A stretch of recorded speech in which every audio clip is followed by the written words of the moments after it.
الله وبركاته. نحمده ونصلي على رسوله الكريم. أما بعد فأعوذ بالله من الشيطان الرجيم. بسم الله الرحمن الرحيم. يومئذ تعرضون لا تخفى منكم خافية. மனிதர்களே, அந்நாளில் நீங்கள் உங்கள் இறைவனுக்கு முன் கொண்டு செல்வீர்கள். மறைவான உங்களுடைய எந்த விஷயமும் அவனுக்கு மறைந்து விடாது.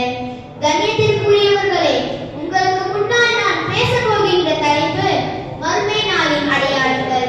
கியாமத் நாள் எப்போது வரும் என்பது பற்றி அறிய அல்லாஹ்விடத்தில் வேறு யாருக்கும் இல்லை. ஆனால் அல்லாஹ் நபி ஸல்லல்லாஹு அலைஹி வஸல்லம் அவர்கள் வஹீயின் மூலமாக கியாமத் நாளுக்கு முன்னால் உலகில் ஏற்படக்கூடிய ஏராளமான அடையாளங்களை அறிவித்துக் கொடுத்துள்ளார். கியாமத்தின் அடையாளங்கள் இரண்டு வகைப்படும். ஒன்று அல்-அம்மத் யஸ்குரா, சிறிய அடையாளங்கள். இரண்டாவது அல்-அம்மத் குப்ரா, பெரிய அடையாளங்கள். ஒன்று சிறிய அடையாளங்கள். நபி ஸல்லல்லாஹு அலைஹி வஸல்லம் அவர்கள் பிறந்ததிலிருந்து ஹஜ்ரத் மஹ்தி அலைஹிஸ்ஸலாம் அவர்கள் வெளிப்படும் வரை ஏற்படக்கூடிய அடையாளங்கள் எல்லாம் சிறிய அடையாளங்களாகும். சிறிய அடையாளங்கள். கியாமத்தின் அடையாளங்கள். ஒன்று மார்க்க கல்வி எடுக்கப்பட்டு அறியாமை அதிகமாகுதல். கியாமத்தின் அடையாளங்கள். இரண்டு விபச்சாரம், மது அருந்தல், கொலை, கொள்ளை பரவலாகுதல். கியாமத்தின் அடையாளங்கள். மூன்று பெண்கள் அதிகமாகவும் ஆண்கள் குறைவாகவும் இருந்தல். கியாமத்தின் அடையாளங்கள். நான்கு நிலநடுக்கங்கள் ஏற்படுதல்.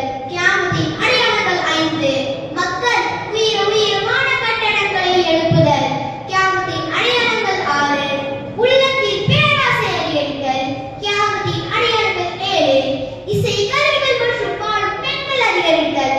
கியாமத்தின் அடையாளங்கள். எட்டு தாய்க்கு மாறு செய்து மனைவிக்கு வழிபடுதல். கியாமத்தின் அடையாளங்கள். ஒன்பது நண்பர்களை நெருக்கமாகி தந்தையை தூரமாக்குதல். கியாமத்தின் அடையாளங்கள். பத்து ஜகாத் கொடுப்பதை பாரமாக சுமையாக கருதுதல். கியாமத்தின் அடையாளங்கள். 11 விலங்குகள் மனிதர்களிடம் பேசுதல். கியாமத்தின் அடையாளங்கள். 12 பள்ளி வாசலில் உலக காரியங்களை பேசி கூச்சலிடுதல். 2 பெரிய அடையாளங்கள். ஹஸரத் மஹ்தி அலைஹிஸ்ஸலாம் அவர்கள் வெளிப்படுவதிலிருந்து சூருகப்படும் வரை ஏற்படக்கூடிய அடையாளங்கள் எல்லாம் பெரிய அடையாளங்களாகும். கியாமத்தின் பெரிய அடையாளங்கள். 1 ஹஸரத் மஹ்தி அலைஹிஸ்ஸலாம் அவர்கள் வெளியாகுதல். கியாமத்தின் பெரிய அடையாளங்கள். 2 தஜ்ஜால் வெளியாகுதல். கியாமத்தின் பெரிய அடையாளங்கள். 3 ஹஸரத் ஈசா அலைஹிஸ்ஸலாம் அவர்கள் வானத்தில் இருந்து இறங்குதல். கியாமத்தின் பெரிய அடையாளங்கள். 4 யாஜூஜ் மாஜூஜ் கூட்டத்தினர்கள் வெளியாகுதல். கியாமத்தின் பெரிய அடையாளங்கள். 5 மூன்று பேரும் பூகங்கள் ஏற்படுதல். அவற்றில் ஒன்று கிழக்கிலும் இன்னொரு மேற்கிலும் மற்றொரு அரபு தேசத்திலும் வெளியாகுதல். கியாமத்தின் பெரிய அடையாளங்கள். 6 புகை கிளம்புதல். கியாமத்தின் பெரிய அடையாளங்கள். 7 சூரியன் மேற்கில் இருந்து உதயமாகுதல். கியாமத்தின் பெரிய அடையாளங்கள். 8 தாமத்துல் அர்தி என்னும் ஒரு ஆச்சரியமான பிராணி பூமியில் இருந்து வெளியாகுதல். கியாமத்தின் பெரிய அடையாளங்கள். 9 யமன் தேசத்தில் இருந்து நெருப்பு வெளியாகுதல். கியாமத்தின் பெரிய அடையாளங்கள். 10 நறுமணமுள்ள ஒரு காற்று வீசுதல். அதனால் பூமிகள் அனைவரும் இறந்து விடுவார். இந்த அடையாளங்கள் அனைத்தும் வந்த பின்னர் கியாமத் நாள் திடீரென்று ஏற்படும்.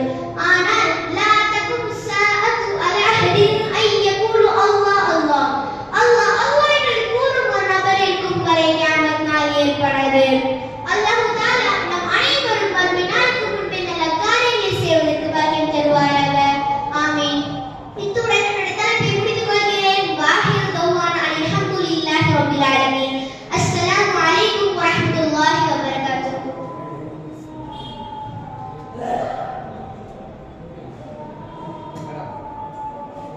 மகரிப் சரி, மகரிப் முடிச்சிட்டா. சரி, ரைட்.